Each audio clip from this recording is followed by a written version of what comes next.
રિઝલ્ટમાં 3 જણા કોંગ્રેસના ચૂંટાણા છે, 1 ભાજપના ચૂંટાણા છે. હું જનરલમાં મારું ફોર્મ છે, જ્યારે નિલેશભાઈનું ઓબીસીમાં છે. ઓબીસીના ગણતરી કરતા મકબૂલભાઈ કરતા એમણે ઓછા મત છે, એટલે મકબૂલભાઈને જાહેર કર્યા છે.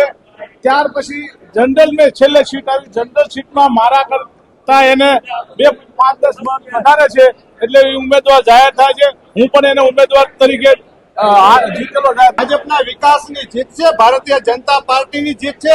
વોર્ડ નંબર 15 ના તમામ મતદારોનો આભાર છે. ભારતીય જનતા પાર્ટીના વોર્ડ નંબર 15 ના તમામ કાર્યકર્તાઓનો આભાર માનું છું. ભારતીય જનતા પાર્ટીનો ઉપર આભાર માનું છું. ભારતીય જનતા પાર્ટીના વિકાસ કોંગ્રેસના ગઢમાં કામનું કર્યું છે. આ માત્ર ભારતીય જનતાના વિકાસનો વિજય છે અને